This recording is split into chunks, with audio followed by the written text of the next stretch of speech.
this experience sharing. This morning there will be 3 topics I'd like to share with you. The first one is about co-teaching.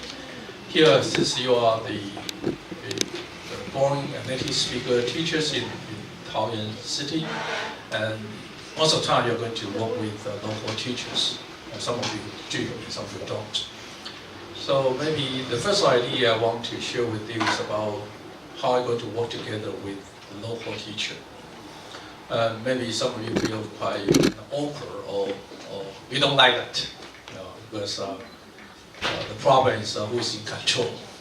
Whether you can do your own teaching, your own teaching style, they have their own teaching styles.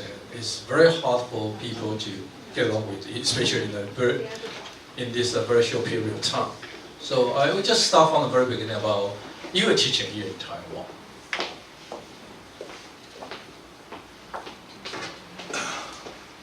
So this is my background. So I just retired. I retired from one of the prestigious universities in Taiwan, the National Chen University, about 6 years ago. And then right now I'm teaching at one of the private universities here as a chair professor. I got my degrees in literature from Florida State a long time ago.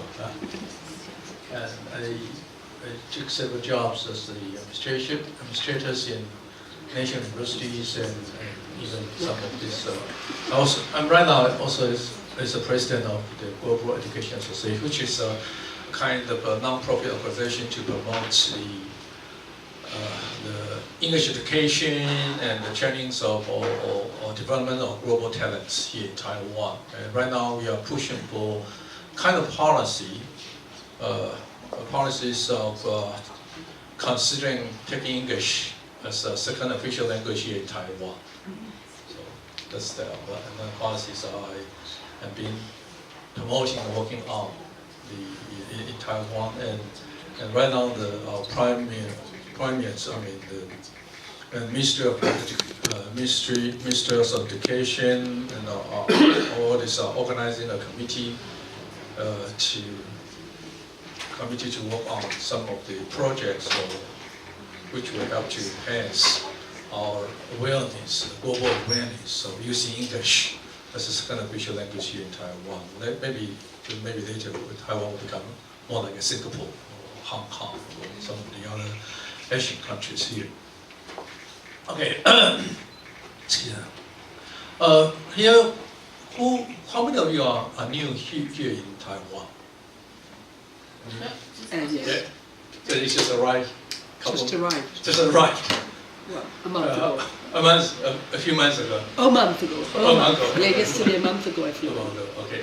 So how long you have been here in Taiwan for? How long have you? And how when you are new to Taoyuan city? Yeah. And the other are just old faces. Is that right? Yeah. I saw you before. I remember. The same school. The same school, yeah, in villages, right? Yes. Yeah, not in the classroom, right? So a few months teaching here. Maybe before you came, or after you stay here for a few months, or 1 month, maybe some you will be told by or get some rumors from other colleagues or some of the foreign teachers here.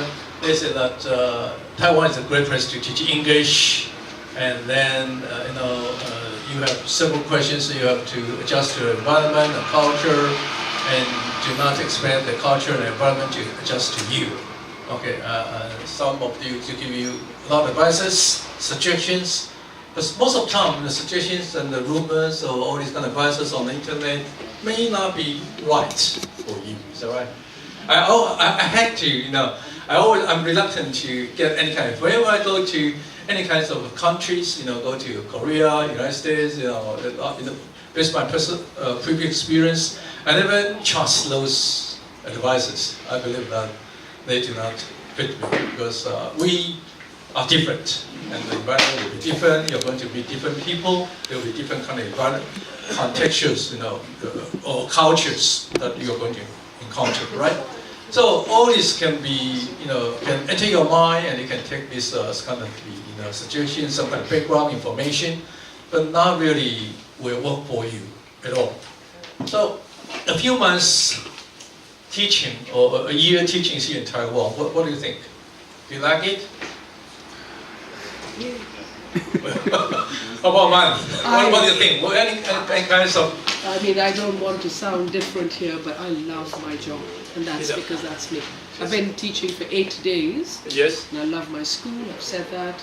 Cultural changes. In what ways? In what way do you think that? It's the people. It's For me, the student and the teacher is most important. Okay. A book is a book, Yeah. but ultimately you've got to build that relationship, and you've got to have that founded respect and Okay. trust and Yeah, love. trust is very. Trust and love, and that's what I've established. I've got a fantastic team of people, not only the English teachers, the rest of the school, and we get on so well. It's really What school are great. you teaching? Wishen Junior High School. Okay. How about the others? How about you have been here for? I like Taiwan. Taiwan. 6 years. 6 years. Yeah, that's Okay, right. do you speak Mandarin Chinese? Not very good. Not very good, but survive. Yes. Survive. So, in what way do you like Taiwan? I don't know. I think the fact that the kids here tend to be a lot better than the kids behavior-wise when I'm used to teaching. Before Yeah, before I came to Taiwan. Yeah, where? Abu Dhabi. Abu Dhabi. Abu Dhabi. Before that, which was very difficult. The kids are more arrogant. Yes, yes. A little bit more entitled. I used to it. But, yeah, and before that, Thailand, and then of course in my own country for the others. How about the others? Yes, I've the- taught in South Korea and Kuwait, and I sort of understand the student there. In South Korea, they're very interested in learning. Yes. Most of them. And then also in the United States, no one's interested in learning there. Even the president is not learning. No, they don't want to No, you. learn. Not now. Maybe later, but not now. No. Okay, yeah, good. So yes, I mean after a few years, maybe a few years, a few months, teaching here in Taiwan, you have different kind of expectation. Maybe sometimes you feel so you've been charged, or sometimes you feel frustrated, right? And kids and people are so nice, but sometimes you feel frustrated about how they learn English, right? Maybe the whole environment is good, the culture is good, the people are good, but some frustration happens when you find that you teach them a lot of things, when they come back next hour and they forget everything, right? And nothing is accomplished in your teaching. But step by step, you find the teaching per se, teaching itself, it's not a wonderful thing. That's why I retired from my university. When I find that nobody laughed at my jokes, and it's time for me to retire, right? And when I find that my students begin to fall into sleep and they don't care about, I used to teach romantic literature and some of the oral communications. And nobody show interest in romantic literature. What's the purpose of learning romantic in British literatures in 21st century, right? How can Wordsworth help me make some money? Or William Blake, Byron? Oh, come on, Byron is out of date in having any kind of romance. So that's kind of things here. Now this year I'm teaching European literature. Starting from the age of reason to about 21st century, romantic and realism and this one. And I had about 10 years ago, I had about more than 100 students in my class. European literature. And last year I taught Dante's Divine Comedy and all these kind of Greek tragedies. About 60 or 70 students show up in my class. But this year, this semester, only 10 students. Wow. Gosh, we are losing humanities students. It's the same thing in the United States. One of my friends who teaches at the University of SUNY, Buffalo, He said I used about 200 students in his romantic literature. Right now, he only about 20 or 30 students in romantic literature. That's so sad because they believe that literature does not work in this kind of modern commercialized societies. So we are losing this one. But anyway, that's my reflections. That's how I feel after 30 years teaching in high school, in some of the primary school. I've been teaching English or literature for more than 30 years. We still, I'm quite old, senior. But anyway, the level I've been. I taught about the English from about 3 years old in Taiwan. It's just amazing that 3 years old kids learn English even though they have to most of the time they say, hey, teacher, I want to go to the bathroom every about 10 minutes. About 2 years old or 3 years old with their parents around them, and then till the students of about 70 years old. Okay, this is a wide range of the students there. I feel frustrated because it sounds impossible that how are you going to transfer what you learn based upon my experience in English competency to those students who have nothing at all. This kind of transferring and even ask them to retain what they have learned from me, it's more difficult to do that. It's easy that in teaching, you teach them everything, but the problem is that they learn nothing from you, or they learn very little from you. That's frustrating to me. That's my reflection. I don't know, maybe you will get more, or give me more, maybe next year, right? Several questions I wanted. You're a native speaker, so using that native speaker, so you have a university degree, you have this teaching as a foreign language qualification, means that you're qualified, of course, yes. But with this kind of very, basic qualification criteria, of course, you are qualified, so to qualify English teachers in documents. But how about insight? Spiritually, mentally, psychologically, emotionally, are you qualified? Sometimes. Sure, you say that you are personable, independent, committed, cultural will, enthusiastic, adaptable, creative, reliable, and energetic. Yeah, those are some kind of the personalities or characteristics you have to possess as a good, so-called good or excellent teacher, right? So all these kind of basic documents, of course, you must have that part. But how about the other, characteristics you have to, imbibe into yourself, into your own, in yourself? Yes, we have to ask ourselves. It doesn't mean that you're a native speaker. Yes, your English is much better than your oral spoken. Your oral and spoken ability is much better than mine, and I speak English with some accent. Yes, I make some mistakes. You are a native speaker. It means do you think that you are a better student? You are more qualified teachers than I am? Not really. Now, when I was the chair of English department at National Chen University, I did some kind of experiment. In my department, we have half of the chief professors are from United States or UK. Half of them are local teachers. I did an experiment in oral communication classes. There are 100, about more than 100 students in this department, the freshman and sophomore. And we divide the whole department, the sophomore student into 6 groups. 3 groups were taught by native speaker. 3 groups were taught by a local teacher. Okay, and then 1 or 2 years later, we just exchange, shift. And the other groups, will be, the local groups will be, will take the foreign teachers, and the foreign teacher school will take the local teacher.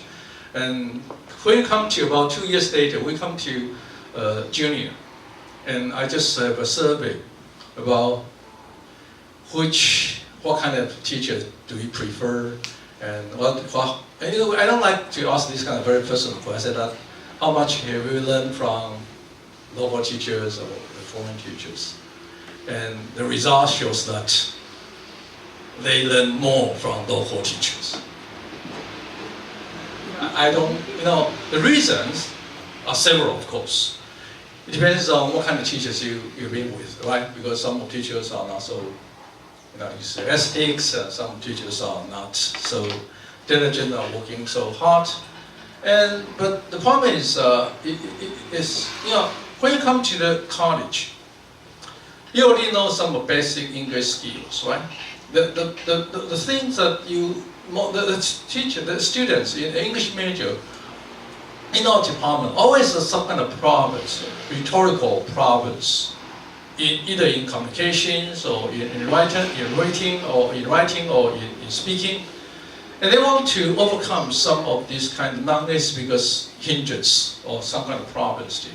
But sometimes native speakers cannot understand what kind of problem we have. And only non-native speaker teachers or local teachers have a better understanding of your difficulties in using the language. Yeah. So it depends on, but it doesn't mean that the local teachers are always better than the foreign teacher. No, not really. Sometimes case by case, right? Some of the foreign teachers are quite good, try to have more better understanding of student problems, and they help them solve their own problems or overcome that kind of difficulties, or try to go beyond their own limitations to teach them something they want. So the reason why I tell you this kind of case is that native speakers, of course, have some kind of advantages in oral communication in that kind of language. But more and more students feel, or more in English classroom, you happen to find that different students have different kinds of problems, especially for non-native speakers in Taiwan. Our students are quite shy, and our students have that kind of wrong idea about learning the language. Even our local teacher have our own idea of learning the language. He said that you must learn some grammar in order to master the language. That's not really true, right? You must speak English with fluency or even with no accents. That means that your English is good, right? In Taiwan, we have wrong idea about whether your English is good or not. We always evaluate a student, our English ability or competencies based upon your accent, not about what you say about the content you just hear. So, think about this one. Are you qualified teachers not in this kind of credential way, but also in this kind of a way of relating to your personality, the way of the manners you deal with your own teaching, or the way how you deal with the classes. Okay, this one. And what would be we come back to these local things. What is your biggest challenge so far? Working with local teachers? Do you have any very difficult local teacher who give you a lot? No? They try to stay away from you? Knowing nothing about the class schedules. One of the teachers, when I paid a visit to last year, they said that I didn't know what's going on on campus. And they kept asking for the detailed schedule about when we have breaks, or spring breaks, or whether we have, how many classes I'm going to have, how about the students, or what kind of levels are. They know nothing about. He knew nothing about the schedules, and he kept asking, and nobody gave him the detail or any exact information about this. So do you have that kind of problem? Yeah. Yes. What school is that? I'm not telling you. But I'll tell you that I get on well with the local teachers. Okay. So far. So far. Okay. It's going good. Okay. How about talking to the principal and the staff? Wonderful. Do you talk to the principal? Most of our principals do not speak English. But that's not true, That's a problem with the Taiwanese teachers. They don't want to lose their face. Most of the principals, here they have the master degrees, or some of them even have the doctorate degrees. And in colleges or in the master doctoral programs, they must speak English. They must, read English or write English. But the reason why they don't want to, they are reluctant to speak with you is that they think that my English is not good, as good as yours, or maybe I have problem, communicating with you in perfect English. No, they can speak English. Trust me, they can speak English, but they don't want to. Just like our principal. Okay, known students. Yeah, you know the level of students, their names, even just knowing by their names. You just move around like you're on call. I always think that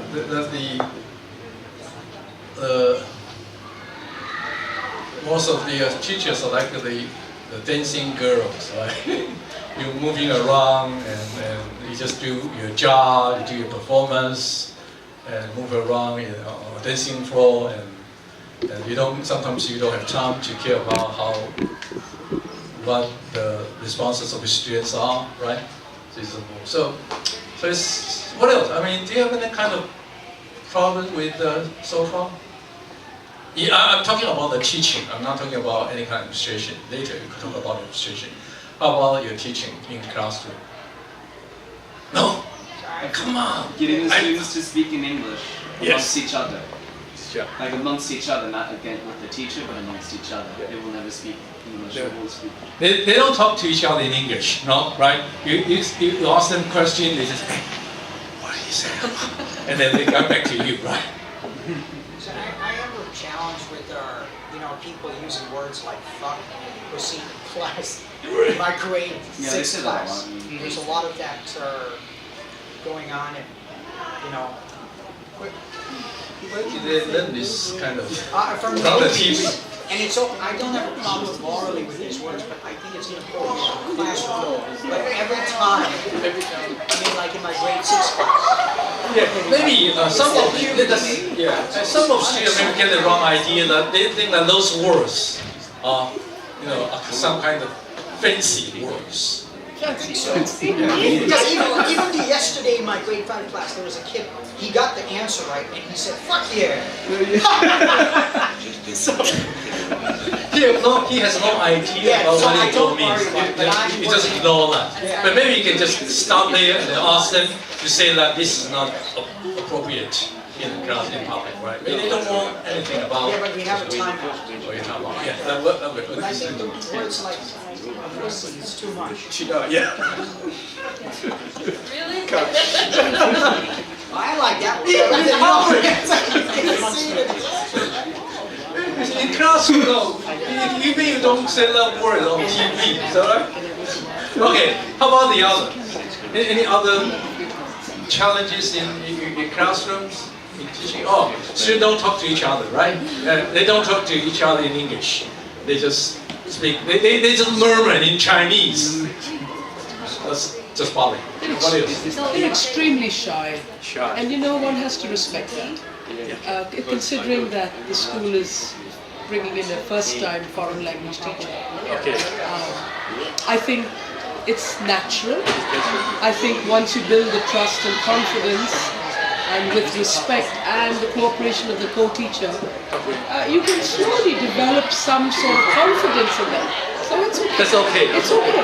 So before you came here, where did you teach? I've been traveling quite a bit as a teacher, but I was in Oman before this. So how about the student over there?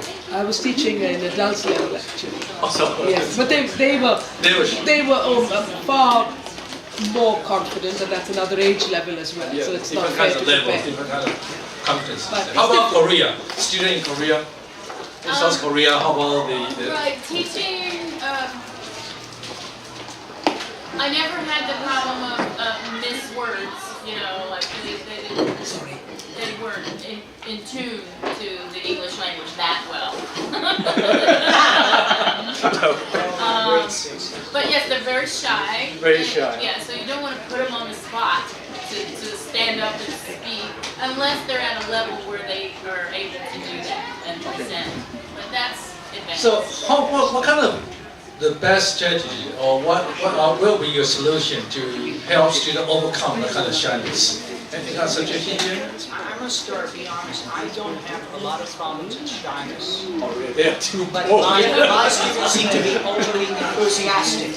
Oh, yeah. But I'm working in a collaborative classroom, which I think is a great strategy.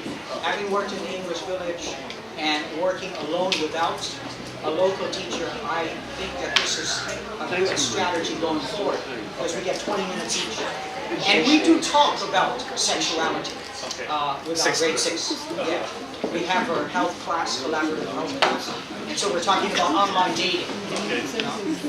Sixth graders? Yes. They're not so shy. Listen to me. They're not shy, and we also have an open time. So in the open time, children just come to the classroom and they speak. They speak. Okay, good. Yeah. So how do you do that? I mean, excuse me. Yes. How do you do that? I mean, since that your classroom is quite different from theirs, how do you do that? You know, they come just naturally in this way, or you just do something to help them? No, I just they come because they are. We have. I don't know. They just like to come to the classroom and Okay. yeah, hang out. Okay, good. So it depends on the what kind of classroom you are in. Maybe his class is more interesting. Some of your classes are quite boring or still quite passive. But anyway, in Taiwan, not only the kids, but also the adults are very shy. Yeah, very shy. So I hope that that's maybe one of the very biggest functions of as a native speaker here in Taiwan. You encourage not only your kids in classroom, but also the staff, the principals on campus. You can just encourage them and create that kind of international environment for us. And maybe that's one of the reasons we invite you here. We include you here, that we try to create more internationalized, more globalized environment in which the people can communicate and feel free to talk with their poor English. Yeah, okay. That'll be great. So, is co-teaching the only option? How many of you are teaching by yourself without any local teacher in your classroom? Do you need any kind of local teacher to help you translate or interpret in the classroom? Do they jump in or what? I think collaborative teaching is not like that. It's not about interpretation. Yeah, no. It's, I don't know about other schools, but our school seems to be doing it the right way. And now I can tell you which school I'm part of. It's Naily Elementary. So, because that's a positive thing to say. But negative things. We just talk in private. Okay. So, how many of you are teaching by yourself without any intervention from the local teachers? No, you. I take some classes by myself. Okay. Without any. And it works. And sometimes there's Taiwanese teachers, but they don't do much of the translation. I think for me, they come in when it has to do with maybe extreme cases of discipline. Then they come and speak to the kids in their native language. But other than that, okay. So, co-teaching might not be the only option. So, and there will be a lot of models for co-teaching. Sometimes you just mentioned that you teach there and the local teachers stand by and sometimes just help you a little bit with some of the proper students or sometimes if you talk too much and you still feel confused and the DOT will help to do something for you. Or maybe you have some kind of problem with that kind of technical stuff and they try to help you with that. So co-teaching will be a very difficult issue here. So here, let me see. Let me explain, basically in Taoyuan City, we are expecting the model of co-teaching, that the local teachers, because they still have they are responsible for their own classes, and they are supposed to be with you in the same class, because the hours you are teaching account for their hours for their obligations. So it means that they have to stay with you, and they cannot just go away. So there will be always be the co-teaching. But what is co-teaching here? Co-teaching means we work together, plan lessons. It's not only, it means that the lecturing by yourself, it means that you work together, even before class, okay, or after class. You plan the lessons, lectures, teach, and do evaluation and manage the class. You share responsibility. You give more attention to each student, because when you teach some students are responding to you, positively. Some students are quite passive or negative, or even they don't do anything. And the long run, you maybe help those poor or slow learners in some ways, right? So team teaching allows for more interaction between teachers and students, are able to initiate, you can just have innovative approaches in their teaching by taking advantage of different kind of style. Local teacher has his own style, you have your own style. Then we come work together, you have some more discussion, then we can create different, new, innovative ways of inspiring a student to learn English, right? So good things. You can have differentiated teaching, more interactions, cross-cultural learning environment, different learning and teaching style, different language inputs, right? Local teacher maybe give them more of this as reading or how to say it, bilinguals, input, and you can give them more of these opportunities or practice of speaking. How about the disadvantage whose class? That's the problem with I listen to you and want to know about your challenges, your problems. And some of locally you have some complaints about. I mean, now you're teaching about this kind of style. For instance, you say I have only 2 hours, 2 periods, right? And you take only 1 period, and I have something scared to catch up with, and I have to rush. The school, even the bureaus of education ask me to teach at least 6 or 7 lessons in this semester. But you slow me down. You take away one of my period there, and sometimes you have this. The student like to have fun, activity with you, but it seems that they don't follow. You don't follow the textbooks. So I have 6 lessons or 7 lessons or 9 lessons to catch up to teach in this semester. I have the period. We have a monthly exam or midterm and final to some deadline to meet. But it's they don't care, right? So whose class is that? Okay, whose responsibility? If students do not make any kind of progress, who is going to take responsibility for the students' ability? Was it you or they? Of course, most of the time, local teacher will take responsibility. We never has got any kind of complaint from the principals or from the teachers that your students do not make progress? Never, right? Because they got that kind of response, the evaluation from the principals. Right now, this semester, I've been authorized to do some kind of evaluations of the efficacy of the foreign teachers and locally. We have, we choose 10 schools. Half of them from middle school, junior high school, half of them from elementary schools. And among these 10 schools, 5 of them have foreign teachers, local teachers like yours, and 5 of them do not. And we just we have the kind of pre-test earlier last semester? No, this semester. Yeah. January, yeah, the beginning of this semester. We have written test and oral test.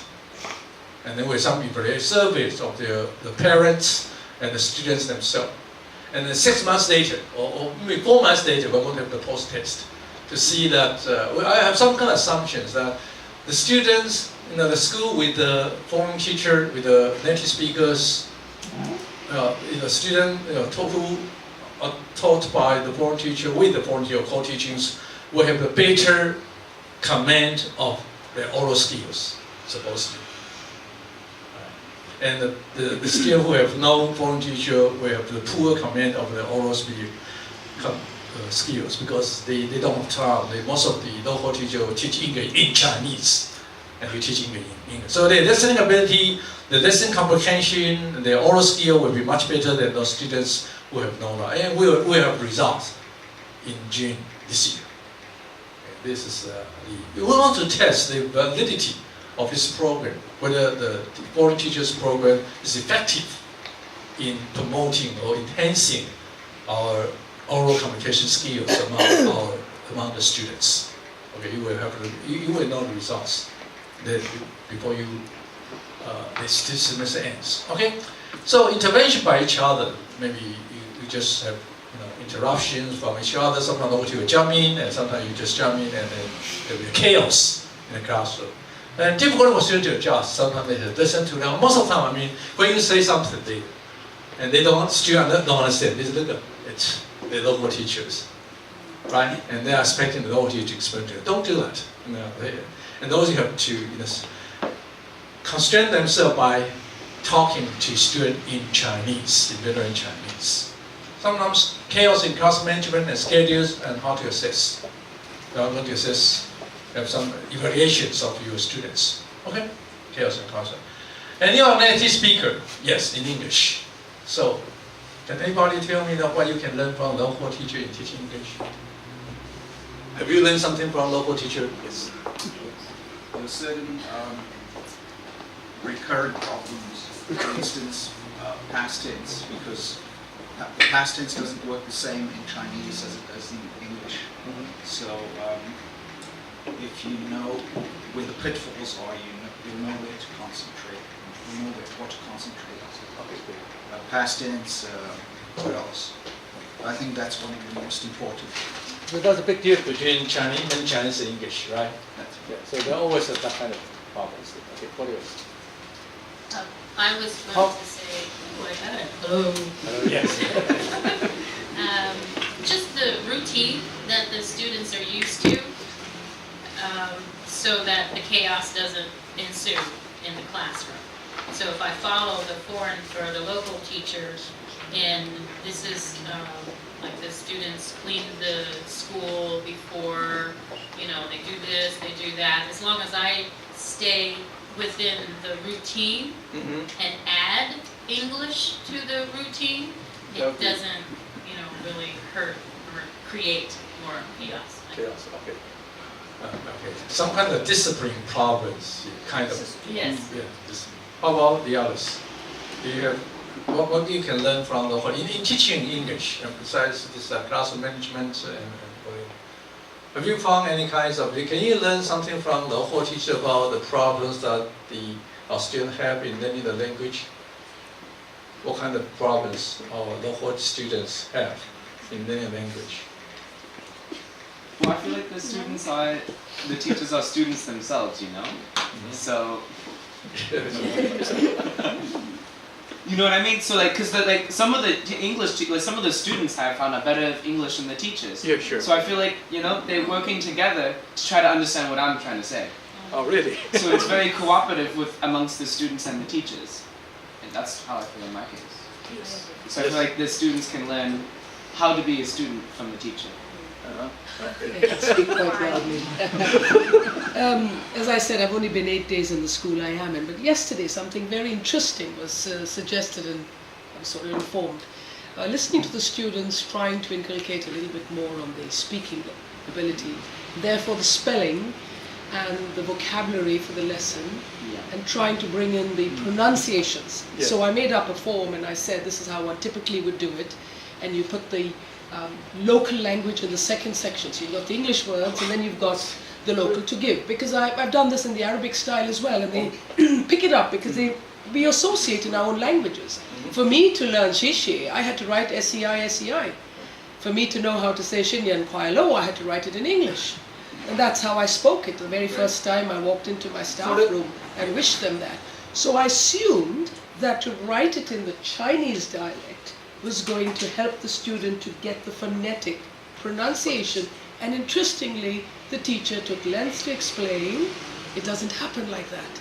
Our sounds are different. You cannot find the sounds. So that was a learning curve for me to know that it doesn't happen. Like So we don't encourage that. We don't think that because the pronunciation system, the way how to pronounce the words are quite different. We have 4 tones. That was very interesting, yes. Many Chinese have 4 tones, and then English does not. So, So and that's different very kinds. interesting Yeah. to know the syllable following would not happen in pronunciation. You'd find another way, which would mostly Okay. verbal. So what the way you find? I mean, how can you find a kind of difference? It's That are beautiful. difficult. That's a learning process for me. I mean, I'm the learner. Okay. Yes. I have to, Yes. otherwise I What cannot I be a get from teacher. a local teacher that's invaluable is the fact that the local teacher tells me a little bit about the child's psychology and sociological background, and then I can be more patient or more encouraging. Okay. But I think most of you are experienced teachers in for the elementary school, right? Most of you used to teach the elementary schools or junior middle school before you came to Taiwan, aren't you? Is that right? No? Yes. Oh, yeah. Yeah, you are certified. You are certified teachers in. You are certified. You are qualified. You are certified teachers in your country, right? So you must have that kind of experience of teaching. But the psychology, I mean, of the kids here in Taiwan, psychological behavior in Taiwan are quite different from that in the United States or in South Africa or in different one. In Taiwan, people are, we respect teachers a lot as a kids, right? We believe that teachers are everything, much more important than our parents, right? They don't listen to their father, they listen to you. So you get dominated in their thinking, most of the time. Yeah, that's good things. But the bad thing is that they respect too much, so they become too humble. They stay low, and they dare not talk to the teachers directly. But right now, the kids, maybe some of the modern kids are quite different. Your kids are quite different. Because of the local teachers.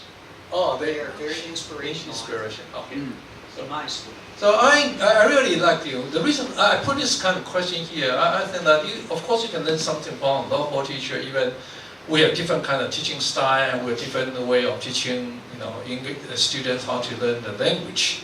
Maybe that's not the correct way, but you can learn from some mistakes we just made, right?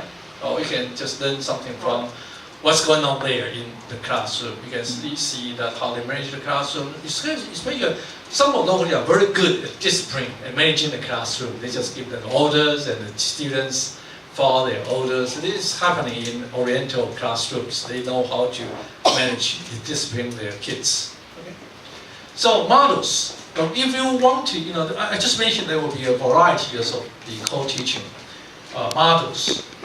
Here, this one, models. There are 6 of them. One teaches, one observe, one teacher, one assistant, station teaching, parallel teaching, alternative teaching, team teaching. Here, those are they are for the models here. Okay, we have one teaches, one observe. Here, where is the teacher? Must be here, right? And one observer is in the back of the classroom. One drift, just move around, right, to help some of the weaker or slow learners there. And then here, parallel teaching, you just divide the whole classroom into 2 groups, and you can teach by yourself. You teach this group, and then you shift about 20 minutes later. Maybe here, this group, you just teach them some of the basic one, and this team will just practice what you have been teaching them. And then in the next in the second half of the time, and then you just shift. And then you just you practice. This school will practice, and this school will be will just listen to the lectures. And alternative teaching means if you have a group of maybe 4 students or a group of people who are advanced learners or who are fast learners or slow learners, you can just detach them from the whole group and then teach them individually. It means that is a differentiated teaching what we are talking about here. So this is another alternative teaching. And tech teachings. Okay, it's just team teaching, just together. That is a very difficult part. That's the most difficult part, that each one of you just say something, the other way just that requires a lot of the trust and cooperations in your teaching there, right? Okay, so this is one team teaching, right? 2 of them just stand here, and then they take turns to ask students or give some kind of reactions, get some reaction from our students, right? So the stage of co-teaching process, beginning stage, of course, you are just in maybe just the very beginning of your teaching here. You have communication, you must build some kind of boundaries and what kind of instructions and define what kind of roles you want to play in this the first beginning of your stage of this co-teaching. And compromise stage, of course, you have to make some kind of compromise. he has a strong style. You have the, you want to be more polite. You want to have different kinds of way of teaching, and you just have. I'm not talking about the same classroom. I'm talking about the same class. Here you have the same class. You have 1 hour. You are responsible for 1 hour. She or he is responsible for the other hour, and then you have to see that which part you have to teach and which part you have to teach. And I had to see, you don't have any kind of collaboration. You don't have any kind of this kind of compromise. Sometimes I will visit your classroom later in this semester or next semesters. And when last semester I went out pay a visit to some of the classroom, I checked with the foreign teachers that what did you teach there? He said, I was teaching so and so and so.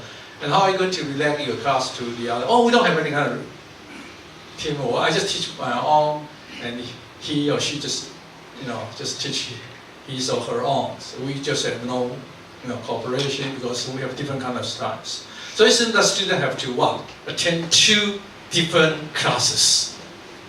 How comes they have only 40 minutes, for each class? How can they learn English?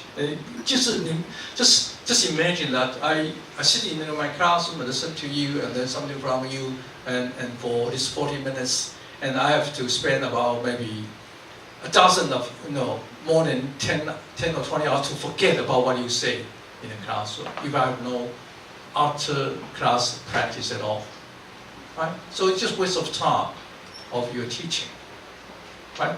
So if you don't have 2 periods means 1.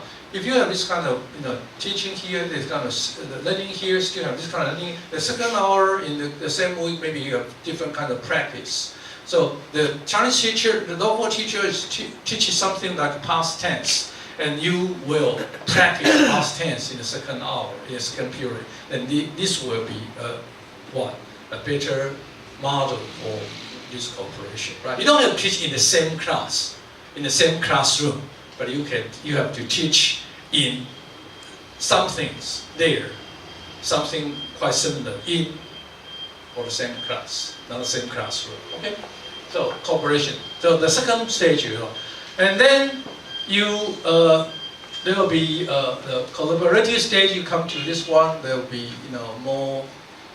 How to say? Any kind of chemistry. No, it's just some kind of communication, kind of trust will be established on the 3rd stages, right? Challenges in EFL class or core teaching. How to communicate with the students. Do you need a local teacher to help you communicate with the student? For instance, you say, let's play a game today, a ball game today. And sometimes the rules of the game are quite complicated. You explain a lot, and nobody knows what's going on there. And sometimes you ask nobody, please come on, help me with. Well, that's me basically every day. That's wrong. I do. That's not. But it's not communicating; it's instructing. I feel like when I'm instructing on the regulations and the rules, sometimes I need a little bit. Yeah. Most of it is intuitive and with gestures. Okay. But for some of them, there's just no way that they're gonna understand. But I feel like you just need to insert 1 word in Chinese, and that's it. So do you think that's your problem, or student problem, local? Whose problem is that? If you want to play a wonderful game, and your instruction are too complicated, it sounds impossible for you to give English instruction for students to understand. What are you going to offer? You always have asked your local teacher. Demonstration. Yeah. Well, you can just. I feel like it's helpful to use 1 or 2 words in Chinese in the local language to express that. I feel like there's no problem with just using 1 or 2. Yeah. My challenge to you is, what's the purpose of playing this kind of game? Are you playing the game, or are you learning the language? Yeah, learning the language. You're learning the language through the game. Yeah. Okay. The instruction is not part of the vocabulary. Yeah. The instruction is the means to the end. Yeah, but the problem is that how comes that the means are more difficulty than the ends? Because You understand what I mean? the language level is higher in the instruction. So can you use basic, simple sometimes, or then maybe gestures of body language, or even some of the diagrams, use some of the picture, or even you show some of the animation, a cartoon to show how to play the game. Or even you can ask, you can just invite several, smart students come over here and then just do the games for them. I do that. Instead of giving them English instruction, which they don't understand at all. Yes. I understand what you're saying, and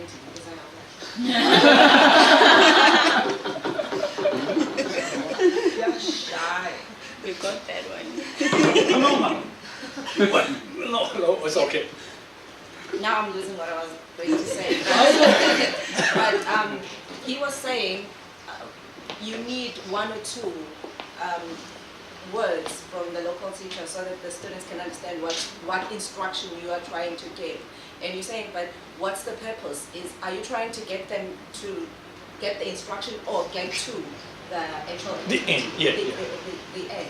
Okay. My personal problem is that when you try to instruct them, it's like you need a lesson prior the activity so that they can get there. Yeah. I promise you, that is my problem. So that they can get to what you want them to do. So it becomes time consuming trying to get them Yes, that's why you understand. spend about 2 minutes or even 10 minutes. The problem is that you spend 10 minutes giving the instruction which they don't understand to teach only a few new words. What's the purpose of doing that? What do you do when you have a teacher who just say no English, and you're trying by all means to get these learners to understand this instruction just so that could be effective. The actual thing that they need to do needs to be effective, and it starts with the instruction. Yeah. See, what I do is I start with vocab. I start with teaching them simple words. And then I explain it with words and pictures. And then I have them come up into the front of the classroom. I start in the classroom, and then I demonstrate it with the kids for the rest of the class. And then we go out to the field, and then I demonstrate it again. And sometimes that still they don't understand. But I mean, you have to just plan that into your lesson. It's worth it. I think it's worth it to get to the activity. I'd be like, this is worth it. I need to do this. No. What I mean is the purpose of playing the game or activities is to allow, to let your student understand or to master or know the words, right? But if you spend too much time, you just miss the point. I mean, you're teaching, you're teaching. What are you teaching? You're teaching them how to play the game, or you're teaching them how to learn the language, how to master the words. That's my point. He said that I'm going to ask them to learn the words through the games. But if the games are much more difficult than the words themselves, then just forget about the games. Oh, yeah. Right. You have to work out some games, which are what we are saying here is that just like when you are giving students any kind of instruction, always your instruction must be simple. Somewhat simpler that people can understand. Because the purpose of playing the game is to teach the language. So if the game is more difficult than language, I teach the games or I teach the language. However, there is an element of lowering their defensive-ness against using the language, because they have to ask you, wait, what? No, where? That's the problem with the native speaker. I mean, here. Yeah. Okay, let me explain to you. I have a problem. That's the problem with native speaker, because the language you use might be very simple for the native speakers' kids, right? When you were taught in the United States or in UK, South Africa, you probably not get no problem with that. But when you came to Taiwan, all the problem will happen because the students don't understand your instruction at all. When they play the games at home, sometimes they play that kind of games with their parents at home. Before they came up to the classroom, they already know how to play the games. But here in Taiwan, your games are quite different from those in Taiwan. So they don't know what's going on there. So you try to force your students to play the games they are not familiar with, or they don't understand. That's your fault. But my goal is to have the kids be able to start beginning to intuitively understand and using different methods of trying to communicate so that they can figure out what skills and what tools do I need to understand what this I is understand. saying. So that's my number one goal right now. I think that kind of, learning is not only through the text or the content or the vocabulary. Learning is also can be done through that kind of communication, right? You try to tell them how to play the game. That's part of the learning too. But you can use different kinds of way. For instance, if that instructions of the game are too difficult, you can just split them into different stages. Maybe the first one use the body language, the second one use some kind of PowerPoints, or sometimes we ask some people to do that. Try to simplify the instruction instead of giving the instruction based upon the textbook, some of the regulations for common rules of the games. So try to simplify your rules, and even though you can give them the same games or activities.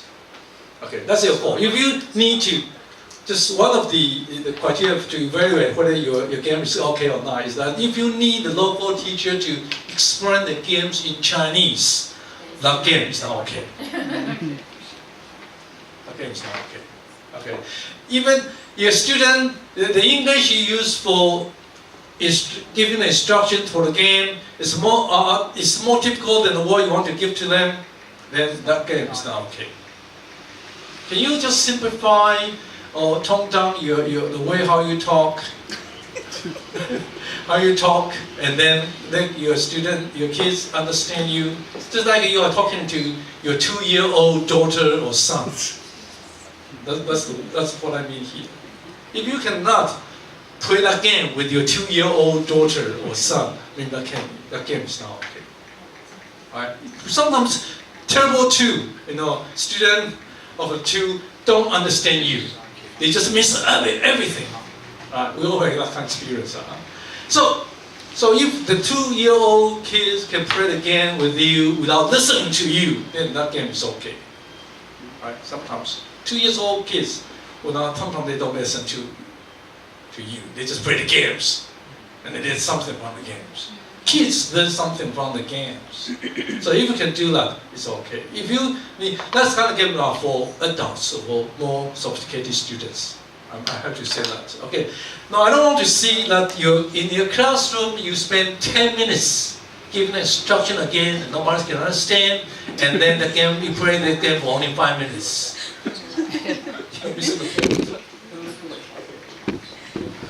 How to do the differentiated teaching? How to manage the class? How to create relation between teachers? Oh, that's the big problem here, right? You say that the students are shy. They are very shy. Sometimes they have to look at their own local teachers to get some Chinese translation from the local teachers, and then respond to you, right? Sometimes you say, oh, what's wrong? What's that? Are there any, how many members or how many persons are there in your family? They don't understand that, and then they just go to the local teacher, and they say, oh, they explain that in Chinese, and then respond to you, oh, 6 persons in my family. They say that. So is that correct? So how are you going to, any kinds of effective way, and based upon your experience so far, how do you set up that kind of, encourage that kind of communication between teacher and students? What do you do? Professor Chen. Yes. So sometimes you can suss out a student that is able to answer their question. Okay. And what you can do is you can say, who wants to help Iris? And then Jenny stands up and she will say, I have 3 members in my family. Then get a few more people and then go back to that child in a very affirming manner, and they might get it or might not get it. It's okay. It's not the end of the world. Yeah, but they help each other in Chinese, not in English. That's the problem. That's not what you want, right? So what do you do? Sorry, we work sign language. Yeah, I was agreeing. Yeah. Yes. Okay. Because we have some deaf children. We have some deaf children in the class. We were practicing sign language. Okay. How about the others? Yes. Well, the students here are very shy. Yes. But I've found that I think it is common with even us as adults that the more you compliment them, no matter how little the effort is, the more you give a compliment, the more they are willing to participate and try to speak and do. So for me, compliments seems to be working. No matter how that's little, right. Yeah. Like I'll compliment them for standing when I've said stand up. And they're like, wow, well done, you are all out. Now, in Taiwan, there are only 2 reasons that students will learn the language. You tell them, in Taiwan, you tell our kids that English is very important, it's a global language, you can learn it in order to get a good job in the future. It doesn't work at all. There are only two reasons that why they will learn language. First one is affection. They like you. They like you. If they don't like you, they will learn for you. Not learn from you. Learn for you. Okay, that's the first thing. They learn for you, not learn from you. Okay, they want to, they want to get your favors. Okay, so try to make them like you or love you.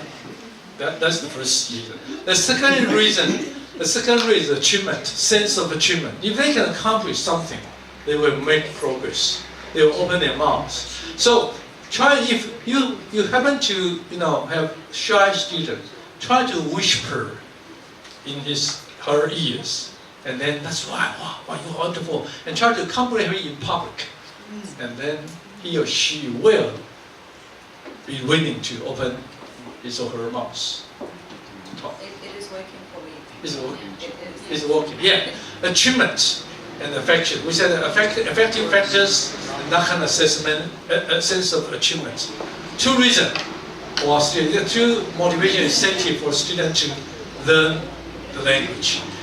All these two will work really in the classroom in order to just to create more interaction between you and your students. Trust me, I've been working with our local teachers, and sometimes you call their names and ask the low achiever simple questions and high achiever difficult questions, and try to differentiate your question. Don't ask the same question to the different students, and they feel frustrated. Always ask the low achiever only a simple question with only simple answer, like 2 or 3 numbers, color, or what color is this one, yellow or this one, and ask the high achievers a sentence to respond to in a complete sentence, and they will feel achieved, and then they like you. Okay. And when you, I don't know what will you do if I ask you a question and not the student is shy and doesn't know, and maybe you don't know whether she is shy or she doesn't know the answers, and she's hesitating for about 10 seconds. What will you do? You try to avoid that kind of embarrassment, so you just ignore her. No, that's not a good way. Is that right? Otherwise, later, next time, she will not say anything. Exactly. Yeah. So what will you do? How do you to deal with that? Find an alternative way. Yeah, what's the alternative way? Give another option. Find a different question. Speak differently. Use a simple language. Okay. So Find a different way. What's the alternative? Yeah, that's the alternative. You're always saying the same thing. Yeah. That maybe you need to just simplify the question. Okay. Or maybe just give them a more easier question, and then they can give you an answer, and then they'll feel confused. Yeah. Rather, but if you just ignore them, they'll feel like, oh. Yes, don't give up. Don't give her up. So that, because she can answer, just ignore her. No, that's not good. I say alternative way. Ask the question in different kinds of way, or even the way that you're quite sure that she can understand, or even show her the answers. And most important, use kindness. Kindness, yeah. Professor Chang, so what I do is I do all that, but at the end of the class, I have a way to measure the progress in the development of the child's language. So I do ask questions, and there's a 3-second rule. So if you don't get the answer, it's okay, because I put a question mark next to that child's name, and they'll get other opportunities. So sometimes, this is acclimatizing children for life, that there are tests in our world. Okay. And yes, we can patronize and motivate and encourage, but there's got to be to give you a chance to compete. And if you don't get it, it's still okay. It's okay. Yes. No, they are just kids. So I have 3 children every week that have this little test. Yeah. So if you only have 3 seconds to answer, and you can smile and say, something like that, time's up. And give them another chance. Rub their head maybe at the end of the class. If they don't feel bad. I'll give them a hug. You might get fired, but who cares? As long as you're working on it.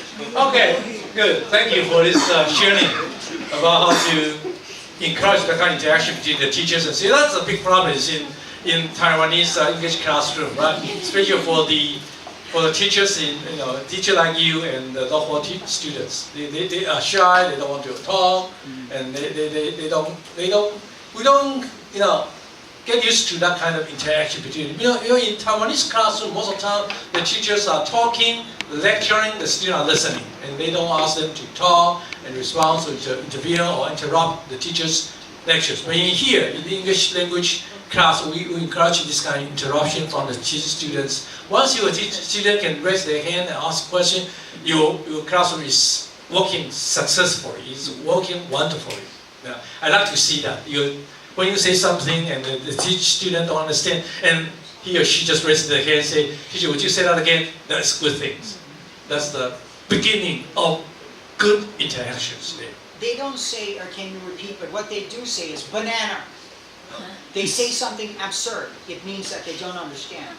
I thought that was a racial slur, but actually when they don't understand, they'll say banana, monkey. And then hey, what's going on here? This is a sign that you don't understand and you need to explain. Good, you catch it. I realized they're not speaking about black people, but it's a sign that teacher, I don't know what you're talking. And then I now teach them the sign. Let us stop you with nonsense. You catch that kind of that's right. cultural news. They just say any English word. Zebra. Okay, how to make sure your students learn well. Okay, your teaching is wonderful, but right now I'm not talking about teaching, I'm talking about the learning. How do you know that your teaching, your learning is good, is perfect? Your teaching is clever, I have no doubt about it. But how about your students' learning? Are they learning something from you? Or what? Learning is more important than teaching, right? Yes. So how do you make sure that you teach students learn well? Assessment. We do assessment every period or yes? It depends. Okay. Later, and maybe next hour, I'm going to talk about this kind of assessment or this kind of because there will be two elements involved in this kind of assessment. One is also transferring, the other goal is retaining. What a student can, they learn something from you this period, right? This hour. But how about next week? Do they still retain what they learned from you next week or not?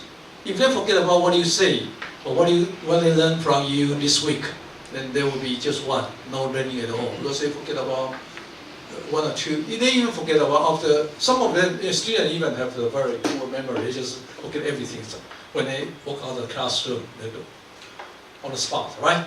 So what can you do? Well, what is that kind of retention? How can you retain, keep your student to retain their knowledge, the skills they learn from you in that class? Repeated exposure. Yeah, keep using the same. Keep using the same thing. Yes. And build on that. Okay. We talk about that later. Okay. So the cooperative relations. This is the way that they coexisting, co-working, co-instructing, and co-teaching. Okay. Taiwan. No, I don't have.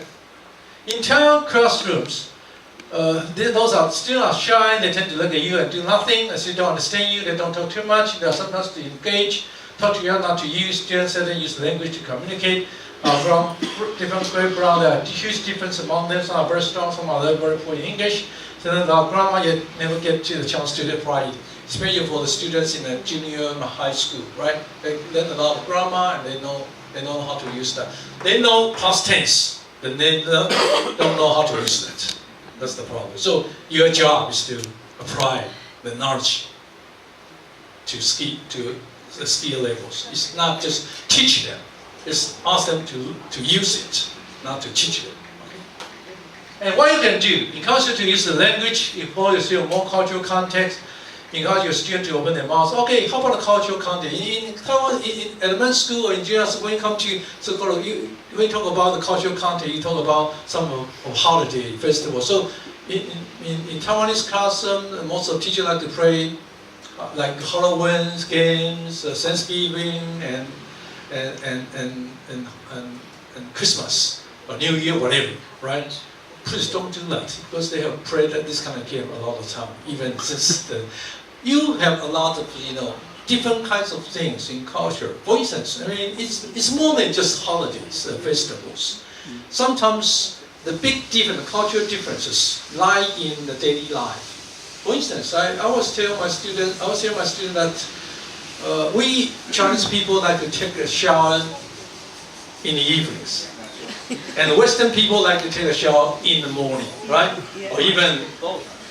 Yeah. So tell them the difference. And how about a dressing code? Just that in some kind of way, or you have to dress in that way, or in just that way, dressing code. And the way how you eat, right? Those are the culture stuff. Don't talk about, don't teach that kind of holidays, holiday activities anymore. Think about the daily life, some kind of cultural background, some kind of your daily life. It's quite different from ours. When I was in the States, I just stayed in my friend's house for about a month, and we just had a terrible time. One of my best friends. We had a terrible time here. They come here and he says, "Well, I cannot understand what I did, all this kind of stuff." They have only two meals a day. About maybe 9 o'clock in the morning, about 3 or 4 o'clock in the afternoon. Only 2 meals a day, and we Chinese people like to have 3 meals and 1 nice snacks. So I told them I feel hungry almost the whole month. They don't get it. Why do you have to eat so much? But you eat a lot. They eat a lot Yeah. for 1 meal. Because I said, oh yeah, I believe that we still have. Hey, where's the lunch? There's no lunch. Where's the dinner? There's no lunch. Just I had terrible time that month. Feel hungry almost every day. So, how about this kind of daily life? I think it's more important to know you, to know your culture. You are from South Africa, you're from Canada, you're from the United States, even from the South, from the New England, from California. You have different kinds of way of living. The way how you look at things, how you dress, even the wedding. I like to watch some of the programs on TV about how Americans or Western people prepare their wedding, or even how they what some of these funeral stuff there. Isn't that? I like your funerals a lot because people seem to have better time. In Taiwanese funeral, everything's so terrible. Everyone cry a lot. Sorry, did you just say you like our funeral? No, I like the ceremonies in that kind of way. You must have some night to party with. I go to the funeral. I go to more funeral than the wedding ceremonies right now. Almost every. When you come to my age. But I really like the Western style. To attend Western style funeral. It's quiet. People have that kind of good memories of the past. Have you ever been to an Irish funeral? No, never. It's terrible. Oh, my goodness. That's a good way of. That's a good way of releasing your pain, right? So, what I mean is, when you talk about the cultural context, this kind of cultural differences. Forget about the holidays, about this kind of about daily life.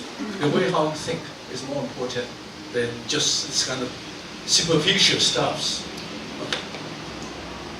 Well, we know what you develop various levels of assessments. Okay, there will be different kinds of way of doing.